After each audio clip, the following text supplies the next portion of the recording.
આજે આપણે ગુજરાતી વિષયની અંદર જે ચિહ્નો છે, બરાબર, એ કેટલાક ચિહ્નોની માહિતી છે આપણે આજે મેળવીશું. ઘણા મિત્રો છે એ એવું કહે છે કે કોઈ ચિહ્ન જે છે, બરાબર, કે ચિહ્નનો કોઈ ચોક્કસ નિયમ છે, બરાબર. તો આપણે ચિહ્નો વિશે આજ થોડીક માહિતી લઈ લઈશું કે ગુજરાતી છે એક માતૃભાષા છે અને માતૃભાષાની અંદર કેટલાક ચિહ્નોનું જે બાહુલ્ય આપેલું હોય, એનું મહત્વ જે આપેલું હોય, જો તમે ચિહ્ન છે ક્યાં અને કેવી રીતે મુકાય, બરાબર, તમને ખ્યાલ હશે કે ધોરણ 12 ની અંદર કે ધોરણ 10 ની અંદર જ્યારે તમે ગુજરાતી વિષયનું પેપર લખો છો તો કેટલાક વિદ્યાર્થી મિત્રો એવું કહે છે કે અમારે ભાષાની અંદર વધારે માર્ક છે કપાય છે. એનું મુખ્ય કારણ શું છે? તો આપણે અમુક લખાણ છે એ સારું અને સચોટ છે નથી કરતા, બરાબર, કે ગુજરાતીનું લખાણ કેવું હોવું જોઈએ. તો પહેલા તો એવું કે ગુજરાતીનું લખાણ મિત્રો જે તમારી અમુક છે, તમારી જે સપલી છે એને ઉપરની લીટીને અડાડીને છે એને અટકાવીને લખવાનું રહેશે, બરાબર. લખાણ કેવું હશે? લટકણ વાળું હશે. એટલે પહેલા તો વિદ્યાર્થીનું લખાણ છે ખોટું હોય છે. પછી બીજા નંબરમાં તો કે ચિહ્ન છે એ સમજતા નથી કે ક્યાં અને કેવી રીતે છે એ ચિહ્ન મૂકવા. માનો કે તમે કોઈ પ્રશ્નનો ઉત્તર લખો છો અને એ પ્રશ્નના ઉત્તરની અંદર ક્યાં અલ્પ વિરામ, ક્યાં પૂર્ણ વિરામ, ક્યાં ગુરુ વિરામ, બરાબર, કે અર્ધ વિરામ, આવા જે ચિહ્નો છે ક્યાં ને કેવી રીતે મૂકવા એ કોઈને ખ્યાલ હોતો નથી. હા, તમારા વ્યાકરણ વિભાગની અંદર જે મુદ્દા કેટલાક એવા છે કે આપણે ધોરણ 12 નો નમૂનો લઈએ, બરાબર, તો એની અંદર કેટલાક એવા ગદ્ય આવ્યા છે કે જેની અંદર તમારા કેટલાક ચિહ્નોનું મહત્વ હોય છે, બરાબર. જેવી રીતે હું ધોરણ 12 ની અંદર ભણાવતી કે એમાં વાદાત્મક અને ભાવાત્મક બે એવા ટોપિક છે કે જેની અંદર ચિહ્નોનું બાહુલ્ય દર્શાવેલું હોય. જો આપણને ચિહ્નોનું બાહુલ્ય કે એનું મહત્વ ન ખ્યાલ હોય તો આપણે એ પેરેગ્રાફિક ગદ્ય છે એ લખી શકવાના નથી, બરાબર. તો ધોરણ 11 થી જ આપણે શરૂ કરીએ. ધોરણ 11 ની અંદર આપણે આજે ચિહ્નોનું મહત્વ છે એ સમજી લઈએ કે ચિહ્ન છે ક્યારે અને કેવી રીતે છે મૂકવા, બરાબર. ચિહ્નોનો ઉપયોગ શું છે અને ચિહ્નોનો ઉપયોગ છે એ કેવી રીતે કરવો. માનો કે તમે કોઈ પત્ર લખો છો, કોઈ નિબંધ લખો છો, કોઈ પ્રશ્નનો ઉત્તર લખો છો, કોઈ પાઠ લખો છો, તો એની અંદર તમે છે કોઈ પણ પુસ્તક છે એને આધીન ન લખો, બરાબર. તો ક્યાં અને કેવી રીતે ચિહ્ન મૂકવા અને કેવી રીતે મૂકવા એ તમને છે ખ્યાલ હોવો જોઈએ. તો આપણે છે ચિહ્નોનું મહત્વ છે એ સમજી લઈએ કે ચિહ્નોનું મહત્વ સમજ્યા વગર આપણને ખ્યાલ પણ નહીં હોય કે પેપર લખતી વખતે કે કઈ બાબત છે ધ્યાનમાં રાખવી અને કઈ બાબત ધ્યાનમાં ન રાખવી, બરાબર. તો આજે આપણે જોઈ લઈએ કે ચિહ્નનું મહત્વ છે ગુજરાતી ભાષાની અંદર કેટલું આપેલું છે. વિરામ ચિહ્નો વિશે માહિતી, બરાબર. એટલે કે જે પણ કાંઈ ગુજરાતી વિષયની અંદર એટલે કે ભાષાના વિષયની અંદર ઘણા બધા એવા ચિહ્નો છે કે જેનું મહત્વ છે ખૂબ દર્શાવેલું છે અને એના આધારે આપણે છે એની માહિતી છે થોડી લઈએ. પેલા તો મિત્રો પૂર્ણ વિરામ, બરાબર. તો પૂર્ણ વિરામ તો તમને ખ્યાલ હશે કે વાક્યને અંતે જે તમે મૂકો છો, ટપકું કરો છો, એને તમે શું કહો છો? પૂર્ણ વિરામ કહો છો, બરાબર. તો હવે પૂર્ણ વિરામ છે એ કેવી રીતે મૂકો? તો તમને ખ્યાલ જ છે કે વાક્યને અંતે તમારું વાક્ય છે પૂર્ણ થાય છે એટલે તરત જ તમે છે પૂર્ણ વિરામ મૂકો છો. તો આપણે જોઈ લઈએ. એક કથન કે વિરામ પૂર્ણ થાય. શું કીધું છે? સોરી, વિચાર પૂર્ણ થાય. એક કથન કે કોઈ વાક્ય, વિચાર આપણે જે લખીએ છીએ, આપણો જે વિચાર છે એ પૂર્ણ થાય ત્યાં પૂર્ણ વિરામ મુકાય છે. એટલે કે સાદું વાક્ય હોય, બરાબર. તમે જે લખો છો કોઈ પણ વાક્ય હોય, સાદું વાક્ય હોય કે પછી અહીંયા શું કીધું કે સાદું વાક્ય હોય અથવા ગમે તે વાક્ય હોય, બરાબર, મિશ્ર વાક્ય હોય. તો અહીંયા આપણે શું માત્ર કીધું છે? તો કે સાદું વાક્ય, બરાબર. એ શું કીધું? તો કે કથન કે વિચાર પૂર્ણ થાય ત્યાં પૂર્ણ વિરામ મુકાય છે. પેલા તો એવું કીધું કે તમારું કોઈ કથન છે, તમે કોઈ વાક્ય છે લખો છો, તમારો કોઈ વિચાર છે તમે રજૂ કરો છો, એ પૂર્ણ થાય એટલે તમારે સીધું શું મૂકવાનું છે? તો કે ટપકા તરીકેની જે ચિહ્નની નિશાની છે જેને આપણે શું કહીએ છીએ? પૂર્ણ વિરામ કહીએ છીએ, બરાબર. કે સાદું વાક્ય એને શું કીધું છે? આપણે ખ્યાલ છે કે સાદું વાક્ય કોને કહેવાય? તો કે સાદું વાક્ય એટલે કે જેની અંદર માત્ર ઉદ્દેશ્ય કર્તા વિશે જ વાત કરેલી હોય, બરાબર. આપણે આગળ છે એ જોઈશું કે કેટલાક વાક્યના પ્રકારો, બરાબર, કે કર્તરી, કર્મણી, ભાવે, પ્રેરક, સાદું, મિશ્ર, આ બધા જે સંયુક્ત સંકુલ વાક્યો જે છે, બરાબર, એને પણ આપણે સમજશું. પણ એ શું કીધું? હાલ પૂર્ણ વિરામ ક્યારે મૂકવો? તો પૂર્ણ વિરામ ક્યારે મૂકવાનો હોય? તો તો કે એક કથન કે વિચાર પૂર્ણ થાય ત્યારે પૂર્ણ વિરામ છે એ મૂકવો. સાદું વાક્ય એટલે કે સાદું વાક્ય પૂરું થાય ત્યારે પૂર્ણ વિરામ મુકાય છે. કહેવત ને અંતે પણ માનો કે તમે કોઈ કહેવત રજૂ કરો છો એના અંતે પણ પૂર્ણ વિરામ મુકાય છે. હવે પૂર્ણ વિરામની નિશાની તમને ખ્યાલ છે. પૂર્ણ વિરામની નિશાની કેવી છે તો કે આ જે ટપકો છે એને આપણે શું કહીએ છીએ? પૂર્ણ વિરામ. બરાબર. તો પૂર્ણ વિરામ છે ક્યાં અને કેવી રીતે મૂકવું? તો કે કોઈ કથન, કોઈ વાક્ય, કોઈ વિચાર પૂર્ણ થાય એટલે તમારે શું મૂકવાનું છે? પૂર્ણ વિરામ. બરાબર. પછી આગળ જોઈએ. વ્યક્તિ, સંસ્થા, પદવી બરાબર, વિકલાંગ, સમય વગેરે રૂપ મુક્તિ વખતે આપણે કોઈ વાક્ય લખીએ છીએ ત્યારે ઘણીવાર છે આપણે શું કરીએ છીએ? કોઈ વ્યક્તિ વિશે વાત કરતા હોય, સંસ્થા વિશે વાત કરતા હોય, કોઈ પદવી એટલે કે ઇલકાબ સન્માન પત્ર છે. બરાબર. કે જે ઇલકાબ કોને કહેવાય? તો કે કેટલાક એવોર્ડ છે જેમને પ્રાપ્ત થયા હોય. બરાબર. આના વિશે જયારે વાત કરતા હોય તો આવા સમય છે વગેરે રૂપ જે છે. બરાબર. આજે શું પેલા તો શું કીધું? કથન કે વિચાર પૂર્ણ થાય એટલે સીધું શું મૂકવાનું છે? પૂર્ણ વિરામ મૂકવાનું છે. દાખલા તરીકે આપણે કે અમે માતૃભાષાનો અભ્યાસ કરીએ છીએ. અહીંયા શું મૂક્યું છે આપણે? પૂર્ણ વિરામ. અહીંયા શું તો કે માત્ર છે આપણો વિચાર છે, આપણું કથન છે પૂર્ણ થઈ ગયેલું છે. અમે માતૃભાષાનો અભ્યાસ કરીએ છીએ. આપણું વાક્ય કેવું થઈ ગયું? પૂરું થઈ ગયું. બરાબર. એટલે હવે આપણે છે અંતે શું મૂકશું? પૂર્ણ વિરામ. બરાબર. એટલે પૂર્ણ વિરામની અંદર કોઈ વિશેષ બાબત નથી, પણ માત્ર એટલું જ યાદ રાખવાનું છે કે જ્યારે તમે કોઈ લખાણ છે, કોઈ પુસ્તકને આધીન લખતા હો તો એક અલગ વાત છે. પુસ્તકને આધીન લખો તો તમે એની અંદરથી જોઈને તમે પૂર્ણ વિરામ મૂકી શકો છો. તમારું જે પ્રશ્નપત્ર, તમારું જે પેપર તમે લખશો ત્યારે કોઈ પુસ્તકને આધીન લખવાનું રહેશે નહીં. બરાબર. એટલે તમારે શું કરવાનું છે તો કે ચિહ્નોનું મહત્વ છે મિત્રો સમજવું પડશે. ક્યાં પૂર્ણ વિરામ આવે, ક્યાં અલ્પ વિરામ આવે. બરાબર. ત્યાં ગુરુ વિરામ આવે, અવતરણ ચિહ્ન છે. આપણે ખ્યાલ છે કે જ્યારે આપણે જે શીર્ષક લખીએ છીએ ત્યારે શીર્ષકની અંદર એવું કીધેલું છે કે તમે કોઈ શીર્ષક રજૂ કરો છો. બરાબર. શીર્ષક કોને કહેવાય? તો કે એકદમ ટૂંકું ને ટચ લખાણ છે. તો એની અંદર શીર્ષકની અંદર તો કે તમે જ્યારે શીર્ષક લખો છો ત્યારે બંને બાજુએ છે તમારે અવતરણ ચિહ્નો મૂકવાના છે. તો આપણે અવતરણ ચિહ્નોનું મહત્વ પણ સમજશું. અહીંયા શું કીધું કે અમે માતૃભાષાનો અભ્યાસ કરીએ છીએ. અહીંયા શું મૂક્યું છે આપણે? પૂર્ણ વિરામ. ત્યારબાદ જોઈએ અલ્પ વિરામ કે જ્યારે પૂરેપૂરું નહીં પણ થોડું અલ્પ. શું કીધું કે વાક્ય જે પૂરું થઈ જાય તો આપણે ખ્યાલ છે કયું ચિહ્ન આવશે? પૂર્ણ વિરામ. પણ વાક્ય જે પૂરું નહીં થાય પણ શું કીધું તો કે જ્યારે પૂરેપૂરું નહીં પણ થોડું.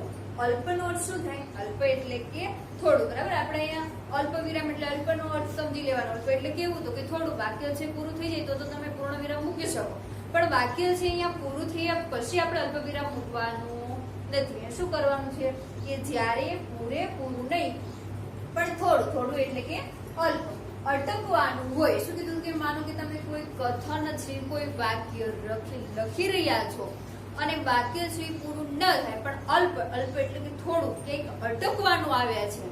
બરાબર. કંઈક અટકવું. શું કીધું છે? અટકવાનું હોય ત્યાં અલ્પ વિરામ મૂકવું. બરાબર. તો હવે તમે અલ્પ વિરામ છે, પૂર્ણ વિરામ ક્યાં લખશો? તો કે કોઈ કથન વિચાર પૂર્ણ થાય તો તમે પૂર્ણ વિરામ મૂકશો. અલ્પ વિરામ ક્યારે મૂકશો?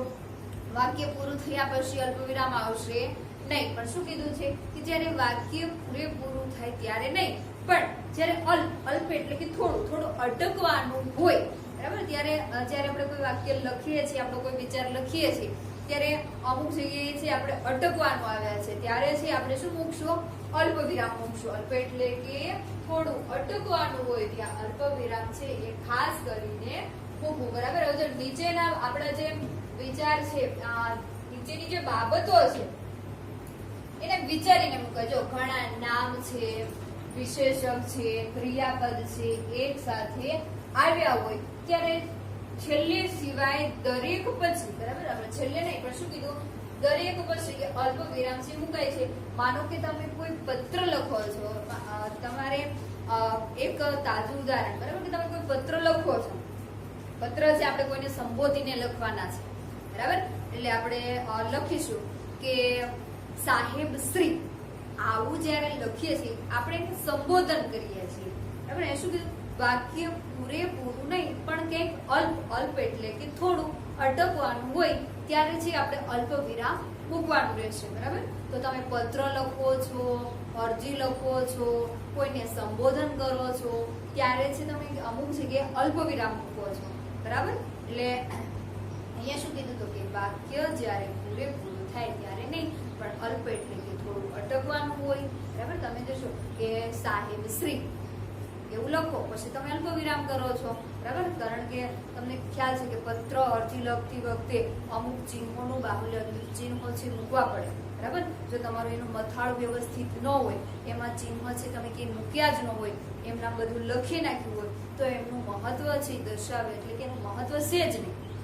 એટલે અહીંયા છે એ તમે અલ્પ વિરામ છે ત્યાં આપણે પત્ર લખતી વખતે સાહેબ શ્રી કરીને અલ્પ વિરામ મૂકીએ છીએ, બરાબર. આપણે સંબોધન કરીએ છીએ ત્યારે અલ્પ વિરામ મૂકીએ છીએ, પણ એ અલ્પ વિરામનું મહત્વ શું છે કે વાક્ય પૂરું થયા પછી નહીં, પણ વાક્ય પૂરું થયા પહેલા અને અધવચ્ચે અલ્પ એટલે થોડું અટકવાનું હોય તેને શું કહેવાનું છે? અલ્પ વિરામ. તો અહીંયા શું કીધું? ઘણા નામ, વિશેષક કે ક્રિયાપદ એક સાથે આવ્યા હોય ત્યારે છેલ્લે સિવાય શું કીધું? છેલ્લે નહીં, પણ છેલ્લે સિવાય પૂરું થયા પહેલા થોડુંક અટકે ત્યાં આપણે અલ્પ વિરામ છે એ મૂકશું. આપણે અલ્પ વિરામ છે એનું ઉદાહરણ જોઈ લઈએ. રામભાઈ આ ફાઇલ ગંગાધરને પહોંચાડો. આપણે જે સંબોધન કર્યું છે, કોનું સંબોધન કર્યું છે? રામભાઈ. રામભાઈ આ ફાઇલ ગંગાધરને પહોંચાડો. હવે જો આ વાક્ય પૂરું થયા પછી તો આપણે પૂર્ણ વિરામ મૂક્યો, બરાબર. પણ અહીંયા વાક્યની શરૂઆતની અંદર જ મેં તમને હમણાં જ કીધું કે જ્યારે તમે પત્ર અરજી લખો છો ત્યારે તમે સંબોધન કરો છો કે સાહેબ શ્રી, બરાબર. ત્યારે તમે શું મૂકો છો? અલ્પ વિરામ મૂકો છો, બરાબર. અલ્પ એટલે શું? તો કે થોડું અટકવું. અહીંયા શું કીધું છે? આપણે અહીંયા સંબોધન કરી દો. સંબોધનાર્થા, સંબોધનના અર્થે વપરાયેલા પદ પછી શું કીધું? આપણે આ સંબોધન કર્યું છે. કોનું સંબોધન કર્યું છે? રામભાઈનું. કે રામભાઈ આ ફાઇલ ગંગાધરને પહોંચાડો, બરાબર. અહીંયા સંબોધનાર્થના અર્થે વપરાયેલા પદ પછી અલ્પ વિરામ આવ્યા છે, બરાબર. જો અહીંયા આપણે સંબોધન રામભાઈનું કર્યું, બરાબર. વાક્ય પૂરું થયા પછી આપણે અલ્પ વિરામ મૂક્યો નથી. વાક્ય પૂરું થયા પછી આપણે શું મૂકવાનું છે? પૂર્ણ વિરામ. પૂર્ણ વિરામની અંદર આપણે જોયું કે જ્યારે કોઈ કથન વિચાર પૂર્ણ થાય ત્યારે છે પૂર્ણ વિરામ મુકાય છે. અલ્પ વિરામ ક્યારે? તો કે વાક્ય પૂરેપૂરું નહીં, પણ અલ્પ એટલે કે થોડું અટકવાનું હોય ત્યારે છે તમે અલ્પ વિરામ મૂકી શકો. અને સંબોધનના અર્થે વપરાયેલા પદ પછી અહીં આપણે સંબોધન કોને કરેલું છે? રામભાઈ. રામભાઈ આ ફાઇલ ગંગાધરને પહોંચાડો. આ બરાબર. અહીંયા છે આપણે શું મૂક્યું? પૂર્ણ વિરામ મૂક્યું. અને રામભાઈ પછી છે આપણે અલ્પ વિરામ મૂક્યું. શા માટે? તો કે અહીંયા છે સંબોધનના અર્થે વપરાયેલું છે, તો કે સંબોધનના અર્થે વપરાયેલા પદ પછી તમે પૂર્ણ વિરામ છે મૂકી શકો છો, બરાબર. એટલે પૂર્ણ અલ્પ વિરામનું મહત્વ જોયું અને પૂર્ણ વિરામનું પણ. ત્યારબાદ આપણે જોઈએ કે અવતરણ ચિહ્ન વપરાતા પહેલા તમને ખ્યાલ હશે કે અવતરણ ચિહ્ન કોને કહેવાય? ડબલ અવતરણ ચિહ્ન પણ આવે અને સિંગલ અવતરણ ચિહ્ન પણ આવે, બરાબર. તો અહીંયા શું કીધું? અવતરણ ચિહ્ન વપરાતા પહેલા, માનો કે અવતરણ ચિહ્ન છે કંઈક આવું હોય, ઉપરના ભાગની અંદર લખાયેલું હોય. અવતરણ ચિહ્ન વપરાતા પહેલા અલ્પ વિરામ મુકાય છે, બરાબર. વાક્ય છે પૂરું થયું નથી. વાક્યને આપણે કોઈ વાક્ય છે એને વાંચીએ છીએ, એને જોઈએ છીએ, ત્યારે વાક્ય પૂરું થાય ને તમે ચિહ્ન મૂકો એને તો પૂર્ણ વિરામ કહીએ, બરાબર. અને અલ્પ વિરામની નિશાની પણ કેવી હશે? તો કે પદની નીચે છે એક સેજ જે ગુજરાતી સાતડા જેવો આકાર હશે, બરાબર. કે અવતરણ ચિહ્ન વપરાતા પહેલા, બરાબર. અવતરણ ચિહ્નનો ઉપયોગ તમે કરો છો.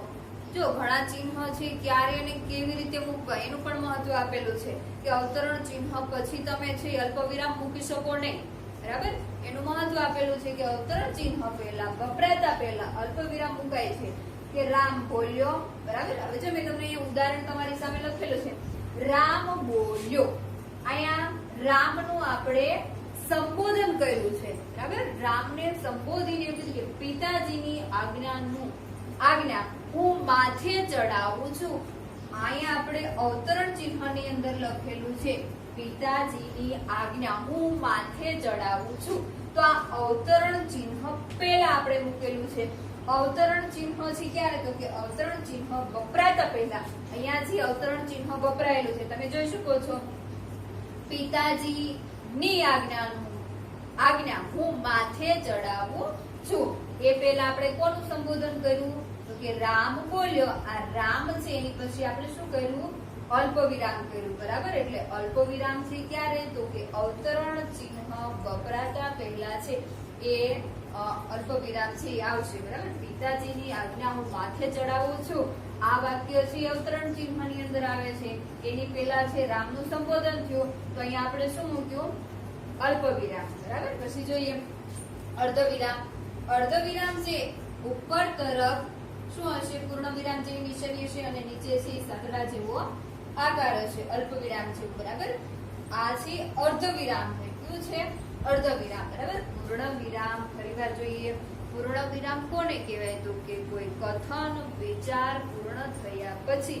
તમે જે ચિહ્ન મૂકો છો એને પૂર્ણ વિરામ કહેવાય અલ્પ વિરામ ક્યારે તો કે વાક્ય પૂરેપૂરું નહીં પણ થોડું અટકવાનું અલ્પ બરાબર અલ્પ એટલે કેવું તો કે થોડું અટકવાનું હોય ત્યારે તમે જે ચિહ્ન બરાબર આપણે ચિહ્નની ઓળખ પણ બરાબર થવી જોઈએ કે કોને અલ્પ વિરામ કહેવાય કોને પૂર્ણ વિરામ કોને અર્ધ વિરામ કોને ગુરુ વિરામ કોને લઘુ વિરામ બરાબર આ જો ચિહ્નની ઓળખ નહીં હોય તો આપણે છે એ કશું છે ચિહ્ન મૂકી શકશો નહીં બરાબર અહીંયા શું કીધું છે તો કે અલ્પ વિરામનું જોયું કે વાક્ય પૂરેપૂરું નહીં પણ અલ્પ એટલે કે થોડું અટકવાનું હોય ત્યારબાદ તમે છે એ અલ્પ વિરામ મૂકી શકો છો સંબોધનના અર્થમાં વપરાતા પદ પછી બરાબર સંબોધનમાં ફરીવાર કહું છું કે સંબોધનના અર્થમાં વપરાતા પછી એટલે કે કોઈ સંબોધન વાળું વાક્ય છે એ વાક્ય પૂરું થાય અહીંયા આપણે શું કીધું કે રામભાઈ આ ફાઇલ ગંગાધરને પહોંચાડો અહીંયા પહોંચાડવાની વાત કરી બરાબર અહીંયા પૂરી થઈ ગયું છે વાક્ય એટલે પૂર્ણ વિરામ આવ્યું શું કીધું રામભાઈ સંબોધન કોનું કર્યું છે રામભાઈ એટલે કયું આવશે અલ્પ વિરામ એટલે અલ્પ વિરામ છે આપણે અહીંથી મૂકવાનું છે પછી શું કીધું કે સંબોધનના અર્થમાં વપરાયેલા પદ પછી આવતા વપરાતા પદને આપણે શું કહેશું અલ્પ વિરામ બરાબર અને અહીંયા જો દાખલા તરીકે મેં લખેલું છે હા એ લખાણ મેં જ લખ્યું છે એ શું કીધું હા જે છે એના પછી આપણે અલ્પ વિરામ મૂક્યું છે બરાબર એ શું કીધું કે સંબોધનના અર્થમાં વપરાયેલા પદ પછી અલ્પ વિરામ આવે દાખલા તરીકે હા એ લખાણ મેં જ લખ્યું છે બરાબર અહીંયા લખ્યું છે એટલે આપણે પૂર્ણ વિરામ કરવાના હા બરાબર અહીંયા સંબોધન આપણે પોતે શીખીએ છીએ કે હા એ લખાણ મેં જ લખ્યું છે એ શું મૂક્યું છે આપણે અલ્પ વિરામ બરાબર અને એવું કીધું કે અવતરણ ચિહ્ન વપરાતા પહેલા એટલે કે અવતરણ ચિહ્ન છે ત્યારે તમે અવતરણ ચિહ્નનો ઉપયોગ કરો એટલે અવતરણ ચિહ્નનો ઉપયોગ કર્યા પહેલા તમે વાક્યની અંદર અલ્પ વિરામ મૂકી શકો છો અવતરણ ચિહ્ન કર્યા પછી અલ્પ વિરામ છે મુકાશે નહીં બરાબર અહીંયા જોયું આપણે રામ બોલ્યો પછી રામનું સંબોધન થયું બરાબર એટલે આપણે શું મૂક્યું અલ્પ વિરામ મૂક્યું પિતાજીની આજ્ઞા હું માથે ચડાવું છું પછી આપણે જોઈએ અર્ધવિરામ અર્ધવિરામ કોને કહેવાય તો કે વાક્યમાં સહેજ અટકવાનું હોય ત્યાં અલ્પ વિરામ મુકાય છે જો તમે વાક્યનું વિચાર કથન પૂર્ણ થશે ત્યારે પૂર્ણ વિરામ મૂકવાનું વાક્ય છે એ કંઈક સહેજ અટકવાનું હોય અલ્પની અંદર અટક વાક્ય પૂરેપૂરું થાય ત્યારે નહીં પણ સહેજ અટકવાનું હોય તો અલ્પ વિરામ હવે અર્ધવિરામ ક્યારે આવશે તો કે અર્ધવિરામ છે સહેજ અટકવાનું પછી નહીં પણ એનાથી થોડું આગળ બરાબર આપણે જોઈએ કે વાક્યમાં સહેજ અટકવાનું હોય ત્યાં અલ્પ વિરામ મુકાય છે બરાબર મેં તમને હમણાં જ અલ્પ વિરામની વાત કરી કે સહેજ અટકો ત્યાં અલ્પ વિરામ ચિહ્ન છે મૂકવાનું બરાબર અલ્પ વિરામ મૂક્યા પછી એથી વધારે અટકવાનું હોય બરાબર વાક્યની અંદર સહેજ અટકો ત્યાં અલ્પ વિરામ મૂકવાનું અને એથી વધારે જો અટકવાનું હોય ત્યાં અર્ધ વિરામ મૂકવાનું શું મૂકવાનું અર્ધવિરામ છે ઉપરની તરફ પૂર્ણ વિરામ જેવી નિશાની હશે અને નીચે સાંકળા જેવો અલ્પવિરામ જેવો આકાર હશે એટલે કેવું થયું અર્ધવિરામ બરાબર એટલે ફરીવાર જોઈએ કે વાક્યમાં સહેજ અટકવાનું હોય ત્યાં અલ્પવિરામ મુકાય છે એથી વધારે અટકવાનું હોય બરાબર અલ્પવિરામ મૂક્યા પછી એથી વધારે આગળ અટકવાનું હોય એ પૂર્ણ વિરામમાંથી જ ત્યાં અર્ધવિરામ વપરાય છે બરાબર એટલે પૂર્ણ વિરામ મૂકીએ છીએ એનાથી ઓછું બરાબર. અહીં આપણે પૂર્ણ વિરામ મૂક્યું પણ એનાથી ઓછું શું કીધું છે? વાક્ય પૂરેપૂરું થાય એ પહેલા આપણે કયું મૂકવાનું છે? અર્ધ વિરામ. જો પૂરેપૂરું થાય એટલે પૂર્ણ વિરામ મૂકશું. પછી તો કે અલ્પ વિરામ ક્યારે મૂકશું? તો કે વાક્ય પૂરું થયા પછી નહીં, પણ સહેજ અટકો ત્યારે અલ્પ વિરામ મૂકશું. હવે અર્ધ વિરામ ક્યારે મૂકશો? તો કે વાક્યની અંદર થોડું અટકવાનું, સહેજ અટકવાનું થાય ત્યારે અલ્પ વિરામ મૂકશો, અને એનાથી વધારે જો અટકવાનું થાય ત્યારે અર્ધ વિરામ મૂકશું. બરાબર. એટલે કે વાક્ય પૂરેપૂરું થયા પહેલા શું કીધું છે? વાક્ય પૂરેપૂરું નથી થયું એ પહેલા આપણે અર્ધ વિરામ છે એ મૂકશું. એનું ઉદાહરણ આપણે જોઈ લઈએ. ભોજન પૂરું થયું. બરાબર. અહીં આપણે શું કર્યું છે? આ માનો કે કોઈ મોટું વાક્ય આપેલું છે, આપણે માત્ર નાનો એવો જ ઉદાહરણથી લખેલું છે ભોજન પૂરું થયું. બરાબર. અહીંયા શું થયું? તો કે આપણે અર્ધ વિરામ મૂક્યું. આ વાક્ય છે હજી અધૂરું છે, હજી પૂર્ણ થયું નથી. ભોજન પૂરું થયું થયા પછી આપણે અર્ધ વિરામ મૂક્યું. આવનારા ગયા. બરાબર. આ જે ઉદાહરણો છે એની અંદર તમને જોવા મળે છે કે અર્ધ વિરામ આવે છે. ફરી વાર કહું છું કે અર્ધ વિરામ છે કોને કહેવાય? અર્ધ વિરામ એટલે સહેજ અટકવાનું હોય અને અલ્પ વિરામ આવે. બરાબર. સહેજ અટકો ત્યારે શું આવે? અલ્પ વિરામ. પણ એનાથી વધારે આગળ અટકવાનું હોય ત્યારે અર્ધ વિરામ આવશે. પણ હા, પૂર્ણ વિરામ પહેલા. પૂર્ણ વિરામ આવે એટલે વાક્ય પૂરું થશે, એની પછી આગળ છે એ વાક્ય જો હોય તો અલગ વાત છે, પણ જો વાક્ય ન હોય, બરાબર, તો પૂર્ણ વિરામ પહેલા અને અલ્પ વિરામ પછી. આપણે ફરીવાર જોઈ લઈએ કે પૂરેપૂરું વાક્ય હોય તો પૂર્ણ વિરામ, અલ્પ વિરામ ક્યારે? તો કે સહેજ અટકવાનું હોય ત્યારે અલ્પ વિરામ, એનાથી વધારે અટકવાનું હોય અને પૂર્ણ વિરામ પહેલા તો આપણે છે એ અર્ધ વિરામ મૂકશું. બરાબર. અર્ધ વિરામનું ચિહ્ન પણ તમે અહીં જોઈ શકો છો કે અર્ધ વિરામનું ચિહ્ન છે ઉપર પૂર્ણ વિરામ જેવું છે અને નીચે સાંકડા જેવો આકાર છે.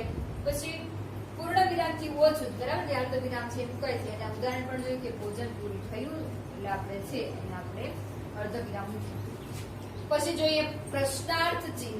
બરાબર. હવે પ્રશ્નાર્થ ચિહ્નની અંદર કીધું કે વાક્યના અર્થમાં પ્રશ્નોનો અર્થ સમાયેલો હોય. બરાબર. કે વાક્ય અર્થમાં પ્રશ્નોના અર્થ સમાયેલો અથવા કોઈ પણ પૂછવામાં આવ્યો હોય. તમને માનો કે કોઈ પ્રશ્ન પૂછે છે, બરાબર, તો એ પ્રશ્નના રૂપની અંદર તમે ધોરણ 10 ની અંદર કેટલા ટકા લાવશો? તમને આમે પ્રશ્ન કર્યો. બરાબર. આપણે અંતની અંદર શું મૂકવાનું છે? તો કે પ્રશ્નાર્થ ચિહ્ન. પ્રશ્નાર્થ ચિહ્ન વિશે બધા જ વિદ્યાર્થી મિત્રોને ખ્યાલ હશે કે પ્રશ્નાર્થ ચિહ્ન કોને કહેવાય. બરાબર. આને પ્રશ્નાર્થ ચિહ્ન કહેવાય છે. આપણે જોઈએ ફરીવાર. વાક્ય અર્થમાં પ્રશ્નોનો અર્થ સમાયેલો હોય. બરાબર. આપણે માનો કે કોઈને પ્રશ્ન પૂછીએ છીએ અથવા કોઈ પણ પૂછવામાં આવ્યો હોય, એટલે કોઈ પણ પૂછવામાં એટલે કે પ્રશ્ન પૂછવામાં આવ્યો હોય ત્યારે આ વાક્યના અંતે પ્રશ્નાર્થ ચિહ્ન વપરાય છે. પ્રશ્નાર્થ ચિહ્ન ક્યારે વપરાશે? તો કે વાક્યના અંતે. બરાબર. માનો કે તમને કોઈ પ્રશ્ન પૂછ્યો છે અને પ્રશ્નના અંતે મૂકો કે તમે ધોરણ 10 ની અંદર કેટલા ટકા લાવશો? તો આ છે આપણે વાક્યને અંતે છે પ્રશ્નાર્થ ચિહ્ન મૂક્યો. બરાબર. તમે ધોરણ 10 ની અંદર કેટલા ટકા લાવશો? દાખલા તરીકે તમે ક્યાં રહો છો? એવું કહું છું કે તમે ક્યાં રહો છો? મેં તમને પ્રશ્ન કર્યો. બરાબર. એટલે વાક્યના અંતે આપણે છે પૂર્ણ વિરામ નહીં, મેં પ્રશ્નના રૂપની અંદર પૂછ્યું એટલે તમે છે કયું ચિહ્ન મૂકશો? પ્રશ્નાર્થ ચિહ્ન. જ્યારે કોઈ વાક્યની અંદર પ્રશ્નના અર્થમાં વપરાયેલ હોય, પ્રશ્ન તમને કોઈ પૂછતું હોય, બરાબર, તો તમે છે એ પ્રશ્નાર્થ ચિહ્ન તમારે મૂકવાનું છે. ફરીવાર આપણે કહીએ કે પૂર્ણ વિરામ ક્યારે મૂકવાનું? કે પૂર્ણ વિરામ વિચાર કથન પૂર્ણ થયા પછી આપણે પૂર્ણ વિરામ મૂકશું. અલ્પ વિરામ ક્યારે મૂકવાનું? તો કે વાક્યની અંદર સહેજ અટકવાનું થાય. બરાબર. એટલે આપણે પૂર્ણ વિરામ મૂકશું. અને યાદ રાખજો મિત્રો કે અવતરણ ચિહ્ન પહેલા અલ્પ વિરામ આવે. બરાબર. અવતરણ ચિહ્ન પૂરા થયા પછી અલ્પ વિરામ મૂકશું નહીં. પછી અર્ધ વિરામ તો કે સહેજ અટકવાનું થાય તો અલ્પ વિરામ આવે, સહેજથી વધારે આગળ અટકવાનું થાય એટલે અર્ધ વિરામ. પણ હા, યાદ રાખવાનું કે પૂર્ણ વિરામ પહેલા અને અલ્પ વિરામ પછી, જે વચ્ચેના ભાગની અંદર એટલે કે વધારે અટકવાનું હોય ત્યાં આપણે અલ્પ વિરામ મૂકશું. અને પ્રશ્નાર્થ ચિહ્ન કેવું હશે? પ્રશ્નાર્થ ચિહ્ન મેં તમારી સામે લખેલું છે. બરાબર. અને પ્રશ્નાર્થ ચિહ્નની અંદર શું હોય? તો કે કોઈ વાક્ય પ્રશ્નના અર્થમાં પૂછેલો હોય તો વાક્યના અંતે છે આપણે પ્રશ્નાર્થ ચિહ્ન મૂકશું, બરાબર. એટલે તમે ધોરણ 10 ની અંદર કેટલા ટકા લાવશો, તમે ક્યાં રહો છો, આમ હું તમને પ્રશ્ન કરું છું તો વાક્યના અંતે છે આપણે કયું ચિહ્ન મૂકશું, પ્રશ્નાર્થ ચિહ્ન, બરાબર. આજે આપણે 4 ચિહ્નોનું મહત્વ છે સમજ્યા. એટલે હવે આપણે ખ્યાલ આવશે કે જ્યારે તમે ગુજરાતીનું લખાણ કરો છો ત્યારે છે એ તમારે સહેજ અટકવાનું હોય તો અલ્પવિરામ, પણ યાદ રાખવાનું કે અવતરણ ચિહ્ન પહેલા અલ્પવિરામ આવે અને સહેજ અટકવાથી આગળ થોડું વધારે અટકવાનું થાય પણ પૂર્ણ વિરામ પહેલા તો છે અર્ધવિરામ આવશે. અને માનો કે તમને પ્રશ્ન રૂપે કોઈ પ્રશ્ન પૂછે છે, કોઈ વાક્ય પૂછે છે તો પ્રશ્નના અંતે છે આપણે પ્રશ્નાર્થ ચિહ્ન છે એ આવશે, બરાબર. એટલે ગુજરાતી ભાષા છે એ આપણી માતૃભાષા છે અને એનું ચિહ્નનું બાહુલ્ય પણ વધારે છે. જો આપણે ચિહ્નનું મહત્વ ખ્યાલ નહીં હોય તો આપણું લખાણ પણ સચોટ હશે નહીં. એટલે ગુજરાતીની અંદર એવા ઘણા બધા ચિહ્નો છે જેનું મહત્વ સમજવું છે એ જરૂરી છે, બરાબર. આ પણ એક આપણે માનીએ તો આપણો એક જે વ્યાકરણનો જ હિસ્સો છે, કારણ કે તમારા જે પણ કાંઈ માર્ક છે એ કપાય છે, બરાબર. ઘણા વિદ્યાર્થી મિત્રો એવું કહે છે કે ગુજરાતીની અંદર અમારે છે એ ભાષાકીય ભૂલોના માર્ક બહુ કપાય છે. ભાષાકીય ભૂલો તો બરાબર છે, બટ એની અંદર એવું છે કે ભાષાકીય ભૂલો કરતા તમે જે ચિહ્નો છે એ ચિહ્નોનો ઉમેરો નથી કરતા, એટલે વધારે છે એ તમારા ગુણ કપાવાની શક્યતા છે રહે છે, બરાબર. એટલે ચિહ્નોનું મહત્વ આપણને ખ્યાલ હોવું જોઈએ કે અલ્પવિરામ ક્યારે આવે, પૂર્ણ વિરામ ક્યારે આવે, પ્રશ્નાર્થ ચિહ્ન ક્યારે આવે, અર્ધવિરામ ક્યારે આવે, ગુરુ વિરામ ક્યારે આવે, લઘુ વિરામ ક્યારે આવે. આ બધા ચિહ્નોનું મહત્વ ખ્યાલ નહીં હોય તો આપણું ગુજરાતીનું લખાણ છે એ વ્યવસ્થિત થશે નહીં. આપણે ખ્યાલ છે કે જ્યારે તમે કોઈ પેપર ની અંદર પરીક્ષાની અંદર તમે પેપર લખો છો તો એમાં આપણે પુસ્તક આધીન હોતા નથી. આપણે જે પણ કંઈ લખીએ છીએ આપણી ક્ષમતા પ્રમાણે તમને જે આવડે છે જ લખવાનું છે. તો એની અંદર તમને ખ્યાલ હોવો જોઈએ કે પ્રશ્નાર્થ ચિહ્ન ક્યાં મૂકવું, અલ્પવિરામ ક્યાં મૂકવું, પૂર્ણ વિરામ ક્યાં મૂકવું, બરાબર. જેનું મહત્વ ખ્યાલ હશે તો જ આપણે છે આપણું ગુજરાતીનું લખાણ સચોટ રીતે લખીશું, બરાબર. આગળના ચિહ્નોનું મહત્વ છે હવે પછી આપણે સમજીશું.